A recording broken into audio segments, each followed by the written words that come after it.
요한계시록 6장 말씀을 이어가겠습니다. 우리는 앞서 지상의 소아시아 7교회 그리고 예배에 실패한 소아시아 7교회 모습을 먼저 보여준 다음에 천상의 예배, 참된 예배의 모습, 온전한 예배의 모습, 예배의 대상이 되시는 삼위 하나님을 찬양하는 모든 피조물의 찬양을 4장과 5장을 통해 살펴봤습니다. 그리고 오늘 본문이 이어집니다. 오늘 본문의 출발은 인을 떼는 것에서 시작합니다. 우리가 함께 읽었지만요, 인을 떼자 어떤 일이 일어나죠? 우리가 디스토피아, 절망의, 그러니까 지구 종말을 절망적으로 그리는 영화나 어떤 매체를 통해서 보게 되는 그런 모습들이 나타나고 있어요. 정말 무시무시한 것들을 각자 다른 색을 가진 말을 탄 자들이 하나씩 가지고 나옵니다. 그리고 이것은 계시록 읽어보신 분들은 아시겠지만 여기에서 그치지 않고요, 7인에서 출발한 이 심판의 말씀은 7 대접과 7 나팔, 7 나팔과 7 대접으로 이어져서 21번에 걸쳐서 이어져서 점점 더 심해지는 공포를 우리에게 안겨주죠. 그런데 여러분, 우리가 생각해 볼 것이 있습니다. 이 본문이 우리에게 주어진 이유가 뭘까요? 아니, 1차적으로 이 본문이 이 요한계시록이 반모섬에 있는 요한에게 주어진 이유가 뭘까요? 그 요한을 통해서 소아시아 7교회에게 주어진 이유가 뭘까요? 그들을 공포에 사로잡히게 하기 위한 것일까요? 그렇지 않습니다. 그렇지 않습니다. 공포에 사로잡히게 해서 옴짝달싹 못하게 하는 것은 이단들의 방법이에요. 우리 하나님은, 우리가 4장과 5장에서 만남 찬양받기에 합당하신 그 하나님은 인격적인 분이셔서 우리를 그렇게 다루지 않으세요. 지난번에 말씀드렸듯이요, 요한계시록에서 이 1, 2, 3장과 6장 이하의 말씀을 연결하는 4장, 5장의 렌즈를 가지고 이하의 말씀을 보는 것이 아주 중요하다라고 말씀을 드렸던 거 기억하시죠? 이것을 놓치게 되면 오늘부터 이어지는 이 본문들을 가지고 헛짓을 할 수 있어요. 마치 이단들과 같이 그렇게 사용한단 말이죠. 여기 나와 있는 어떤 하나를, 가령 예를 들어서 오늘 본문 안에 보면은 4절 말씀 보시면 붉은 말이 나올 때에 화평을 제하여 버리며 서로 죽이게 하고 또 큰 칼을 받았더라. 이거 전쟁의 모습이잖아요. 그렇죠? 그러니까 우크라이나 러시아 전쟁 일어나지 않았냐, 이스라엘 팔레스타인 전쟁 일어나지 않았냐, 야, 이 요한계시록 이때다, 정신 똑바로 차려야 돼. 그러면서 어떻게 하죠? 일로 와, 내가 그 계시를 깨달았으니까 나한테 와야 구원이 있어라고 말을 하는 거죠. 근데 이 말씀은 그런 말씀이 아니에요. 왜 주실까요?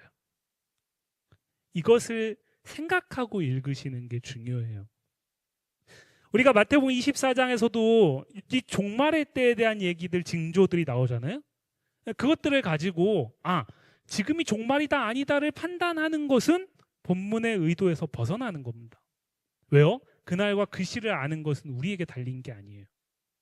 마찬가지로 요한계시록 본문도 비슷하게 마치 마지막 때에 있을 일들을 보여주는 것 같지만 이것은 우리에게 마지막 때가 지금이다, 아직 왔다, 이미 왔다, 이걸 얘기해 주는 게 아닙니다.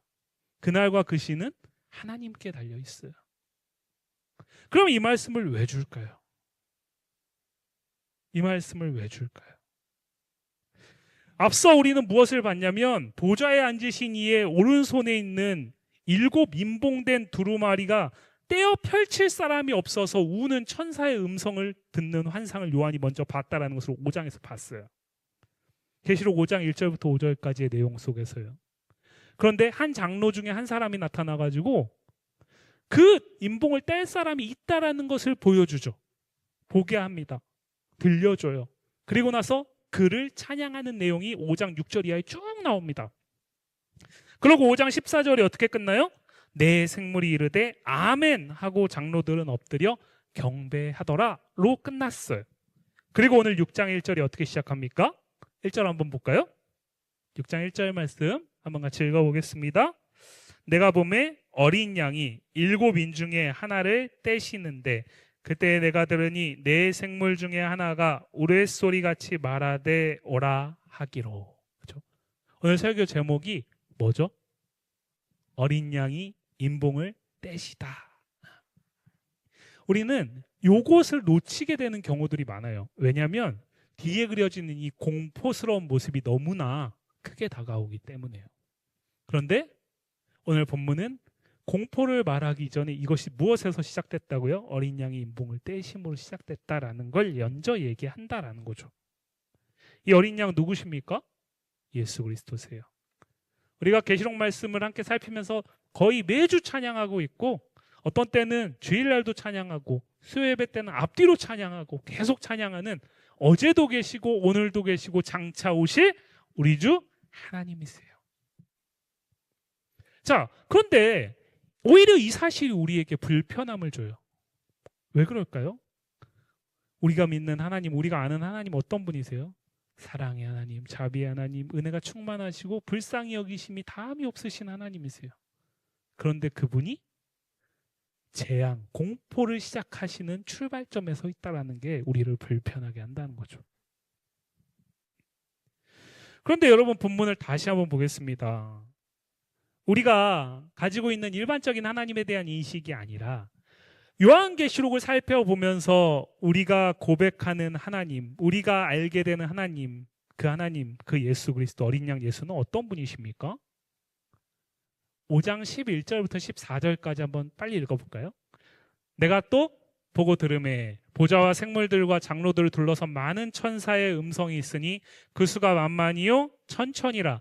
큰 음성으로 이르되 죽임을 당하신 어린 양은 능력과 부와 지혜와 힘과 존귀와 영광과 찬송을 받으시기에 합당하도다 하더라. 내가 또 들으니 하늘 위에와 땅 위에와 땅 아래와 바다 위에와 또 그 가운데 모든 피조물이 이르되 보좌에 앉으신 이와 어린 양에게 찬송과 존귀와 영광과 권능을 세세토록 돌릴지어다 하니 내 생물이 이르되 아멘하고 장로들은 엎드려 경배하더라. 어떤 분이십니까? 앞서 요한이 봤던 하나님, 이 어린 양 예수는 어떤 분이세요? 보좌에 앉으신 이 어린 양은 어떤 분이세요?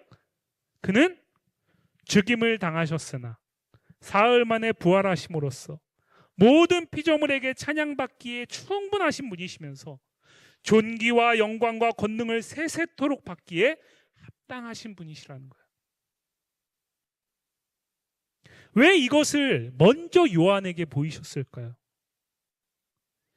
그렇게 십자가에서 비참하게 무기력해 보이게 죽임당하신 어린 양이 부활하신 후에 지혜와 힘과 존귀와 영광과 찬송을 받기에 합당하신 분이 되셨다라는 사실이 오늘 본문부터 드러나기 때문에 그래요.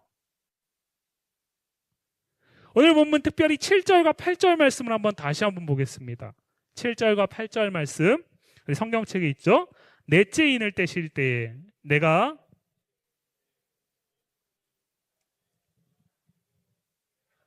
청황색 말이 나오는데 그 탄 자의 이름은 사망이니 음부가 그 뒤를 따르더라.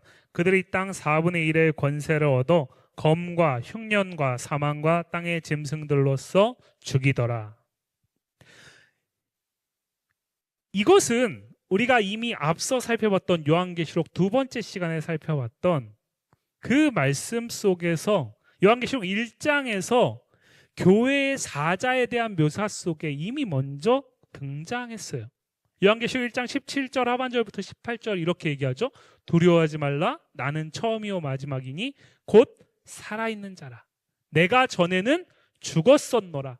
볼지어다 이제 세세토록 살아있어 사망과 음부의 열쇠를 가졌다. 사망과 음부의 열쇠를 가지신 어린 양이시기 때문에 오늘 넷째 인을 그가 떼실 때 어떤 일이 일어나요? 사망과 음부가 뒤를 따릅니다. 무슨 얘기예요? 넷째 인을 떼신 그 어린 양이 사망과 음부에 굴복당하시는 분이 아니시라 그를 사용하시고 그 사망과 음부가 그의 통제 아래서, 허용 아래서 찬양받기에 합당하신 그의 존귀와 영광을 드러내는 도구로 쓰임받는다라는 얘기를 하고 있는 거예요. 그는 분명히 죽었습니다. 그러나 지금은 살아있는 자로 요한을 찾아오셨어요. 이단들이 얘기하는 것처럼 잠깐 기절하신 것도 아니시고요. 그는 분명히 십자가에서, 골고다의 십자가에서 죽임 당하셨습니다. 아멘이시죠? 그 죽임 당하신 어린 양은 부활하셔서 지금 살아서 반모섬에 있는 요한을 찾아오신 거예요. 두려워하지 말라고 하세요. 왜요? 그가 사망과 음부의 열쇠를 가지신 이이시기 때문에 그래요. 그가 세세토록 그 권세를 행사하시는 분이시기 때문에 그래요. 그것이 오늘 본문에서 증명되고 있어요. 그가 인을 뗄 때에 사망과 음부가 움직이고 있어요. 일을 하고 있어요. 심판을 행하는 도구로 쓰임받고 있다는 말이죠. 이제 이기신 어린 양은 사망과 음부마저도 당신의 뜻, 당신의 영광, 당신의 찬양받음을 위해서 사용하시는 분이시다라는 거예요. 나아가 오늘 본문에서 그려지는 이 각기 다른 네 말탄자가 가져오는 심판의 모습은 어떤 특정한 때, 오늘 이 본문에서 갑자기 나타난 게 아닙니다. 구약 성경에 참 많이 나오거든요. 근데 그 중에 한 구절만 보겠습니다. 에스겔 6장 11, 12절 말씀인데요. 같이 한번 읽어보겠습니다. 주 여호와께서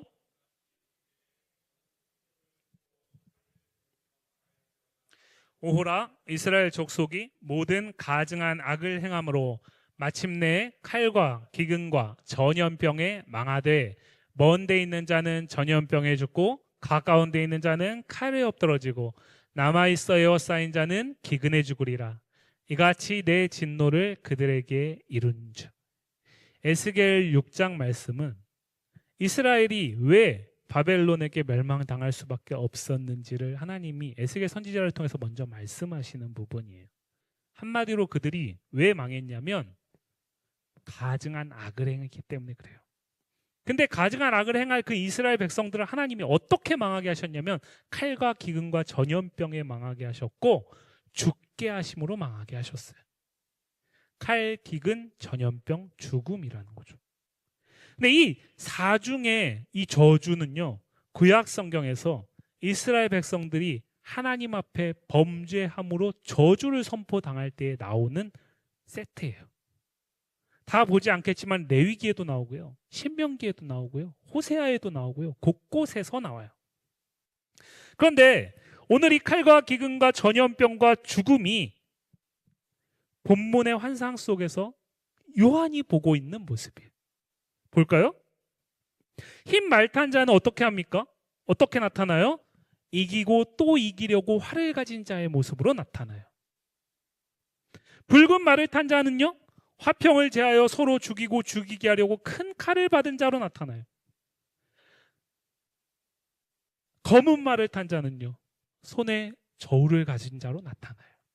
이건 조금 해석이 필요합니다. 이것은 기근을 얘기를 해요. 궁핍을 얘기를 해요. 왜냐하면 6절 말씀을 보실까요? 6절 말씀을 보시면 한 데나리온의 밀 한 대요, 한 데나리온의 보리 석대로다. 또 감람류와 포도주는 해치지 말라 하더라 라는 음성을 듣잖아요. 한 데나리온은 당시 노동자의 하루 품삯입니다. 자, 그러면 지금 우리 2025년 대한민국에서 최저임금 10,000원 조금 넘지만 계산을 편리하게 하기 위해서 10,000원이라고 하죠.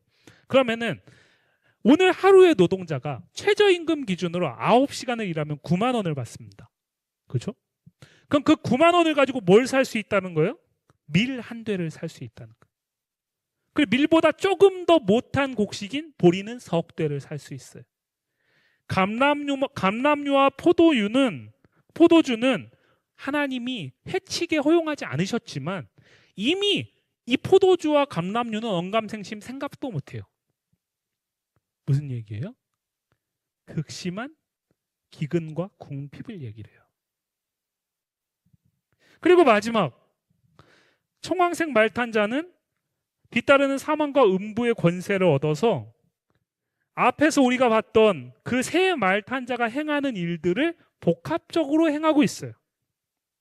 이렇게 보면 오늘 본문을 잘못 해석하는 이단들이나 세대주의자들은 어떻게 해석하냐면 이 말 하나를 이때는 이때라고 어떤 때와 딱 연결을 시키거든요. 그런데 오늘 본문은 그 얘기를 하는 게 아니에요. 오늘 본문 우리가 7인봉 심판을 딱 4번째 인봉까지 딱 띄어서 본문을 보는 이유가 있어요. 왜냐면 그 뒤에 나오는 5번째, 6번째, 7번째는 조금 성격이 달라요. 그리고 오늘 이 4인봉은 마치 스가랴 6장에 나오는 내 말을 보냄으로써 각 지방을 돌아봄으로써 이스라엘 백성들을 지키기 위해서 하나님이 심판하는 도구로 사용하시잖아요. 그때 스가랴 말씀드릴 때 넷을 뭐라고 말씀드렸죠? 보편적인 의미라고 말씀을 드렸어요. 그러니까 어떤 특정한 지역이 아니라 다시 말씀드려서 이것은 보편적인 하나님의 심판의 모습이에요. 특별한 것이 아니라 보편적이라는 거예요. 우리가 앞서 봤듯이 에스겔서 말씀 속에서 구약 시대에 이미 하나님이 이스라엘 백성들에게 말씀하셨던 그것을 인유하고 있어요. 창세기 3장에서 인간이 범죄한 이후에 인간사에서 보편적으로 드러나는 범죄한 세상에 하나님이 내리시는 저주와 심판의 모습이라는 거예요. 자, 그런데 잘 생각해 보시자고요. 왜 이 사실을 굳이 이러한 이유 때문에 이러한 현실을 겪으면서 지금 반모섬의 요한이 유배되어 있는 거잖아요. 그리고 우리가 소아시아 7개의 말씀 한 개 한 개 살피면서 말씀드렸듯이 그 당시의 황제 숭배는 단순히 종교적인 신념의 문제를 넘어서서 경제적인 박해와 연결된다라고 말씀드렸잖아요. 그러면 이 인봉을 뗐을 때 나타나는 이 심판의 모습을 이미 이 시대는 겪고 있는 거예요. 보편적으로 겪고 있단 말이죠. 그런데 왜 하나님이 다시 요한을 통해서 환상을 보게 하시고 반복하실까요? 왜요? 그것이 보좌에 앉으신 어린 양의 권세 아래에 있다라는 것을 기억하라는 거예요. 여러분, 우리가 인생을 살아가면서요, 우리가 세상을 살아가면서 예수를 믿지만 예수를 믿지 않는 사람들이 더 형통한 모습들을 세상 속에서 참 많이 보잖아요. 그리고 선한 사람들이 형통하기보단 악한 사람들이 더 형통해 보이는 모습들을 우린 세상에서 너무나 많이 보잖아요. 점점 더 심해지죠. 그래서 나 또한 악해져야 되나라는 고민을 할 정도로 이 세대는 우리를 선을 하찮게 여기고 선이 무기력한 것처럼 여기게 한단 말이죠. 그런데 오늘 말씀은 뭐라고 얘기하는 거예요? 그것도 예수 그리스도의 권세 아래에 있다라는 거예요. 그것도 예수 그리스도의 권세 아래에 있다라는 거예요. 그들은 그로 인해 심판받을 거라는 거예요. 그러면요, 박해당하고 있는 소아시아 교회들에게는 뭐라고 얘기하는 거예요? 그것을 견뎌내라는 거예요. 우리가 소아시아 7교회 말씀을 보면서 서머나 교회, 빌라델비아 교회의 모습을 다시 한번 생각해 보시죠. 그들은 칭찬만 받은 교회예요. 근데 그들이 칭찬받은 이유가 성경이 뭐라고 그리고 있죠? 너희가 그 악한 세상 가운데 강력하게 스크럼을 짜거나 세를 형성해가지고 그들과 맞짱 떠서 그들의 방법으로 그들을 이겼다라고 얘기하지 않아요. 뭐라고 얘기해요? 그러한 시대 속에서 이 보편적인 하나님의 심판의 모습을 당연하게 살아가는 이 시대 속에서 너희는 그 삶을 거부하였고 그것을 거부하면서 내가 원하는 그리스도를 따르는 삶을 참고 견디면서 순교하면서까지 이겨낸 자들이다라고 얘기를 하면서 칭찬하잖아요. 그래서 환난과 궁핍을 아신다라고 얘기를 하는 거예요. 그래서 너희가 작은 능력을 가졌다라고 얘기를 하는 거예요. 여러분, 하나님이 범죄한 인간에게 행하시는 가장 큰 진노가 뭘까요? 어쩌면 오늘 본문 말씀 속에 이것은 그들을 회복하기 위해서 내리는 회초리와 같은 것일 수 있어요. 그렇죠? 하나님이 범죄한 인간에게 내리시는 가장 큰 진노는 그들이 악한 행위를 악하다라는 걸 깨닫지 못하고 돌이킬 수 없도록 그냥 내버려 두시는 거예요. 로마서 1장 28절에 이렇게 나옵니다. 또한 그들이 마음에 하나님 두기를 싫어하며 하나님이 그들을 그 상실한 마음대로 내버려 두사 합당하지 못한 일을 하게 하셨다. 뭐죠? 내버려두는 거예요. 그런데요, 내버려두면 인간은 어떻게 될까요? 악을 그치지 않습니다. 점점 더 악을 행하게 되죠. 내버려두면요. 그렇기 때문에 이 보편적인 죄악의 세상 속에서 그것을 불신자들을 심판하시겠다라는 이 메시지를 통해서 그들을 돌이키게 하기 위한 목적 하나. 또 하나는 뭐예요? 그 시대 속에서 성도들에게는 그것을 거슬러서 요한계시록에서 얘기하는 바벨론의 방식을 거슬러서 예수의 나라에 동참하라는 거예요. 왜요? 그것도 예수의 권세 아래 있기 때문에. 아신다라는 게 그런 의미예요. 그래서 다시 우리가 성경을 반추해 보면 계시록 2장 3장의 소아시아 7교회에 대한 그 말씀 속에서 행위대로 심판하시겠다라는 얘기가 계속 나오는 거예요. 행위대로.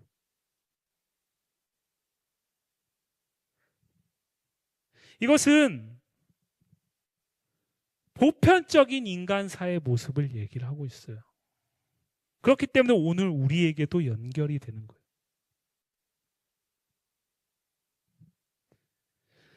여러분, 우리 예수님은 오늘 말씀을 통해서 어린 양이신 예수님은 죽음을 이기시고 사망과 음부마저도 그의 권세 아래 두시는 승리하신 분이세요. 믿으시죠?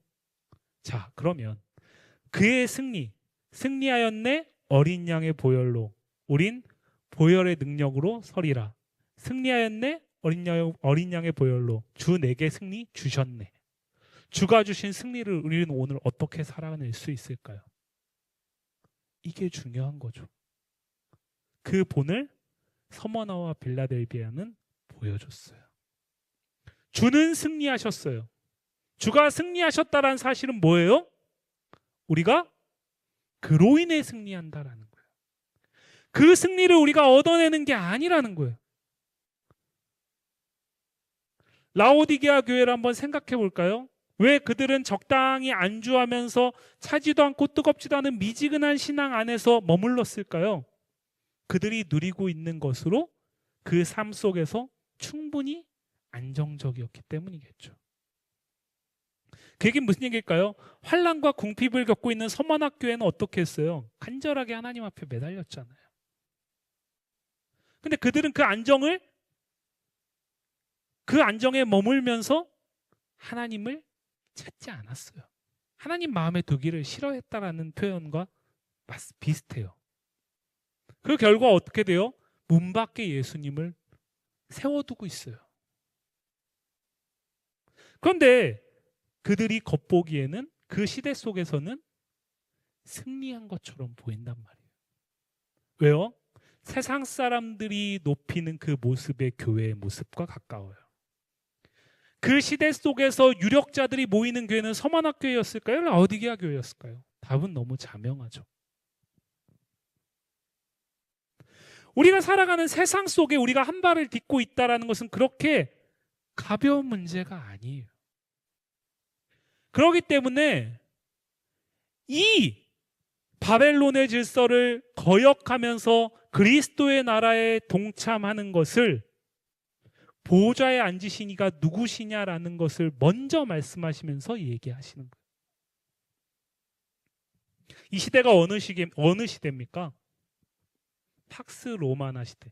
로마 황제가 전 세계를 주름잡고 그가 기침만 해도 저 변방에 있는 나라가 벌벌 떨던 시대.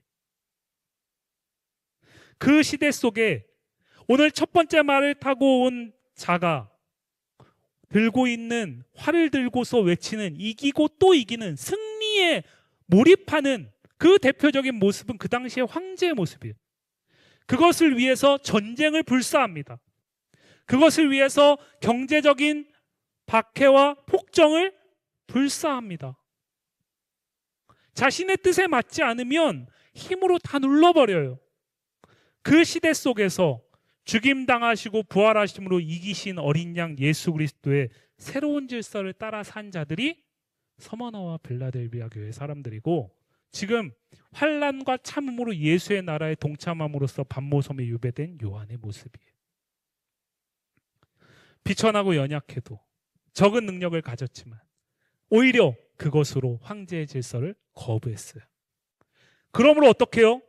보좌 위에 앉으신 어린 양 그리스도를 따르는 삶을 포기하지 않으면서 그리스도를 증언했어요. 교회의 중요한 역할 중에 하나가 뭡니까? 교회의 머리가 그리스도라는 사실을 드러내는 거예요. 무엇으로요?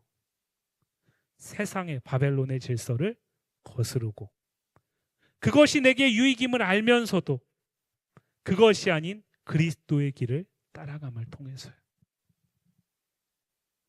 여러분, 우리 특별히 첫 번째 말탄자의 이 모습이 오늘 우리 시대의 모습과 너무나 많이 오버랩되지 않습니까? 여러분, 이기고 또 이기는 것, 승리지상주의, 세상은 어떻게 여깁니까? 내가 이길 수만 있다면 누군가가 희생당하고 압제당하고 고통당하는 현실 속에서 세상은 그것을 이기기 위한 불가피한 조치, 필요악이라고 여기고 있는 것 같아요. 최근 한국 사회에서는 교회와 성도들 사이에 좌파 우파 논쟁이 엄청 치열합니다. 그런데 여러분, 우리는 좌파도 우파도 아닌 예수파예요. 그렇죠? 그 얘기는 무슨 얘기입니까? 우리는 세상의 어느 제도에 일방적으로 속하여서 이것이 절대 정답이야 라고 말할 수 없는 오직 어린 양이신 그가 보이신 길을 따라 살아가는 자들이라는 뜻이겠죠. 또 우리가 부유해지면서 자본주의적 질서가 곧 복음인 것처럼 이해하는 이들이 점점 많아지고 있어요. 그러나 그 또한 불가합니다. 왜요? 우리는 자본주의적 질서가 아닌 하나님 나라 질서, 예수의 나라에 그리스도가 보이신 그 질서를 따라 살아가는 자들이라는 사실을 오늘 본문은 우리에게 말하고 있어요. 여러분, 제가 질문 드려볼게요. 서만학교의 성도들은 자신들이 부유함을 위해서 무엇을 해야 하는지, 이 환난과 궁핍, 이 어려운 현실을 타개하기 위해서 어떤 선택을 해야 하는지 몰랐겠습니까? 걔네들은 멍청해서, 라오디게아의 성도들은 똑똑해서 그런 선택을 했을까요? 아니에요. 알지만 그 길을 따라갈 수 없었던 거예요. 그 길을 따르지 않았던 거예요.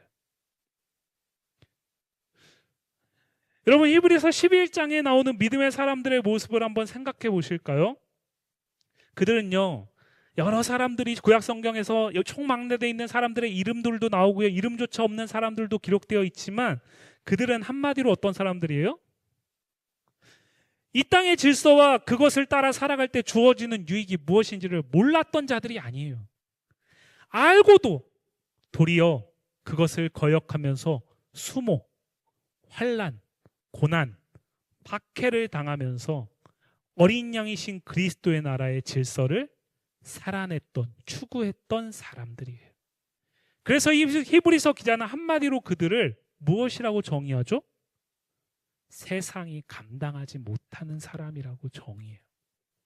여러분, 성경은 우리에게 그리스도의 나라에 동참하는 성도와 교회는 세상이 감당하지 못할 사람들이고 못할 공동체라고 얘기를 하고 있어요.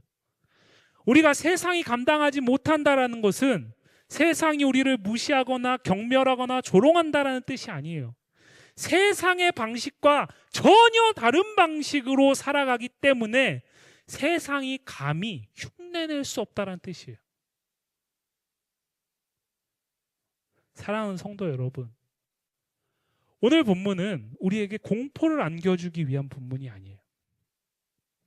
오늘 본문은요, 저와 여러분들이 오늘 우리가 무엇에 가치를 두고 있냐라는 것을 묻고 있는 거예요. 우리는 이기고 또 이기는 것을 절대선으로 여기는 세상의 가치를 알고 있습니다. 알고 있어요.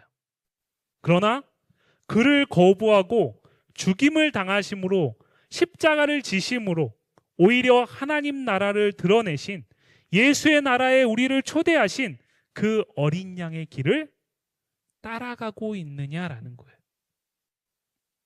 여러분, 소아시아 7교회의 모습을 보면서 그래, 서머나 빌라델비아 대단해, 이렇게 끝나면 안 된다라는 거예요. 오늘 본문은 우리에게 묻고 있어요.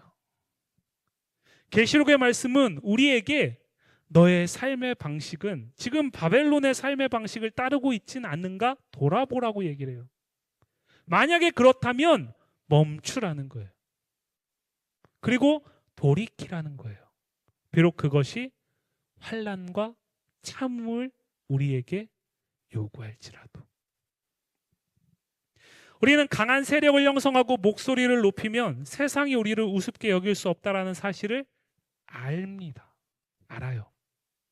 그러나 그를 거부하고 사망과 음부마저도 이기셔서 그것마저도 사용하셔서 뜻을 이루어 가시는 보좌에 앉으신 그리스도께 탄원하고 애통하며 울부짖는데 더 귀한 가치를 두고 있습니까?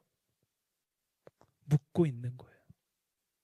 자본주의가 세상을 집어삼켜버린 오늘을 살면서도 오히려 낮추고 비움으로 연약하고 약한 자들과 함께하며 어린 양이신 예수 그리스도의 본을 따라가는 삶에 더 마음을 두고 있냐라고 묻고 있는 거예요. 어린 양이 인봉을 떼심으로 드러난 오늘의 현실이에요. 요한계시록의 시대의 현실이고 오늘 우리가 살아가고 있는 아직 완성되지 않은 하나님의 나라를 오늘 살아가고 있는 우리 앞에 놓여진 현실이에요. 그 현실 앞에 성도로 교회로 어떻게 믿음으로 살 거냐라고 묻는 거예요. 여러분, 우리가 예수를 믿는 것은요, 우리의 삶을 뒤바꾸는 거예요. 그것은 그냥 단순하게 내가 이런 담배 피다가 담배 끊는 것 정도의 문제가 아니에요. 근본적인 가치관이 바뀌는 거예요. 사도 바울이 얘기했듯이 예수 그리스도 외에는 다른 모든 것들을 배설물과 같이 여기는 거예요. 우리가 오늘 계시록의 본문을 보면서 주님의 그 질문 앞에 서 있다라는 사실을 기억하셔야 돼요. 제가 이 얘기만 하고 마무리를 하겠습니다. 제가 등대교회에 오기 이전에 분쟁 중에 있는 교회에서 사역을 했었어요. 그리고 그 분쟁에 어떤 이유가 있었는지도 봤고 한복판에도 섰고 억울하게 쫓겨나서 쫓겨난 사람들과 함께하는 시간까지도 가졌어요. 그래서 우리가 성경이 말하는 주님의 교회를 세우고자 하는 꿈도 함께 품었어요. 그때 스가랴 말씀을 같이 나눴습니다. 근데 그때에 한 지체가 저한테 어느 날 이런 질문을 했어요. 목사님, 언제 끝날까요? 왜냐하면 그때도 분쟁이 계속 이어지고 있었거든요. 그래서 제가 이렇게 얘기했어요. 예수님을 더 의지하고 예수님을 더 사랑하는 사람이 포기할 때 끝날 거라고. 못 끝났어요. 여러분, 악다구니를 쓰고 소리를 치고 힘을 자랑해서 이기는 거는요, 성경이 말하는 이기는 방법이 아니에요. 우리가 오늘 계시록을 통해서 대주제를 뭐로 삼고 있습니까? 이기는 자들과 함께 걸어가라는 거잖아요. 이기는 자들과 함께 걸어가기 위해서 먼저 이기신 주님과 함께 그 길을 걸어가는 거예요. 그 주님이 이기신 자임을 믿음으로 그 주님의 나라의 삶의 방식을 따라서 바벨론의 삶을 거부하는 성도들과 함께 걸어가는 거예요. 그런데 그 삶을 걸어가면서 세상의 방식을 취할 때 어떻게 이길 수 있겠습니까? 못 이겨요. 못 이깁니다. 포기해야 이길 수 있어요.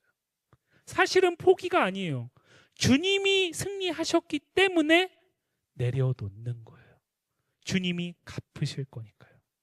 행위대로 갚으시니까요.